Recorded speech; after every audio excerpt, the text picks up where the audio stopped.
Here's the number of boys to every 100 girls born in France during the 20th century. There's two major spikes during and after each World War. It was the same in England and Wales, Germany, actually pretty much every country and every major war since records began, and no one knows why. More male babies are born, even in peacetime. Most countries float around the 105 boys to every 100 girls level, but China and India bring the global average up to 109. If you create a system where having a girl puts families at a disadvantage, then large numbers of infant girls will die. The natural ratio may be slightly in favour of boys, but they're more susceptible to disease in early childhood and much more likely to die from accident or homicide. By the time we're 30, the ratio levels out to about 1 to 1, and once we're in our 80s, women tend to outnumber men by 2 to 1. The variation in the sex ratio as we get older is mostly due to human activity, yet we tend to assume the ratio at birth is free from influence, each individual pregnancy being fairly random. And it is, but on a global scale, trends do start to emerge, like more male babies being born immediately after or during major conflicts. Dubbed the returning soldier effect, it's been observed many times in many countries. It was most noticeable during the First and Second World War, probably due to the sheer number of casualties involved. But why? It's certainly an evolutionary advantage, nature's way of replacing the fallen men, but the mechanism of how it happens is still a mystery. We know fathers determine the sex of a child. Sperm either carries an X or Y chromosome, and on average, men have a fairly even distribution of X and Y sperm. Yet the sex of a child can be affected by all sorts of things. Age of parents, height of parents, birth order, number of aunts and uncles, stress, and even latitude. The question is, which of these are influenced by war? A study of babies born in Denmark between 1980 and 1993 showed that younger fathers are slightly more likely to produce boys. War kills a lot of young men, but those that do survive tend to celebrate more than usual. In the US, an entire generation was named after the post-war sexual activity of their parents. Unfortunately, not enough data was collected about the age of fathers during World War I and II to draw any concrete links to the returning soldier effect, but it's likely to have had some contribution.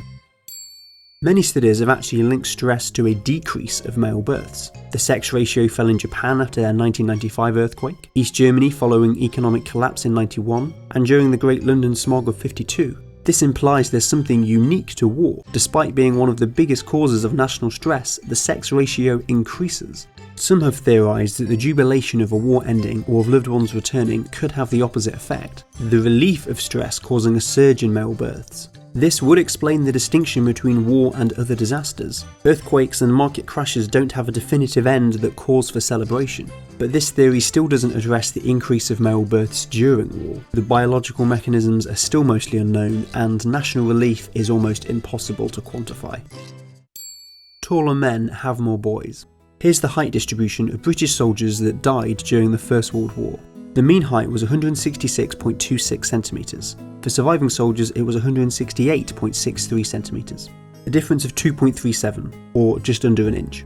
Based on height alone, surviving soldiers were 5% more likely to father sons, 7 times the actual increase of Britain's sex ratio following World War I. In order to account for the change, 1/7 of Britain's male population would have had to have seen combat. In reality, a third did. If anything, the mystery is why more male babies weren't born.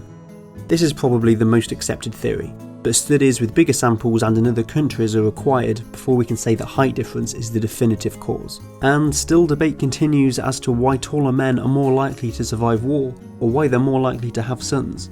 Essentially, a huge amount of research into sex determination is still waiting to be done. For example, here's the sex ratio at birth of every country in the world against the distance from the equator to their capital city. On average, the closer you are to the equator, the more likely you are to have girls.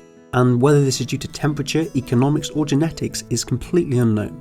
All we do know is that sex determination may not be as random as we once thought. Our actions, deliberate or not, have an impact on the global sex ratio, the long-term effects of which are still to be seen. As we enter an age of designer babies and sex-selective engineering, our influence and responsibility over the human sex ratio becomes greater than ever.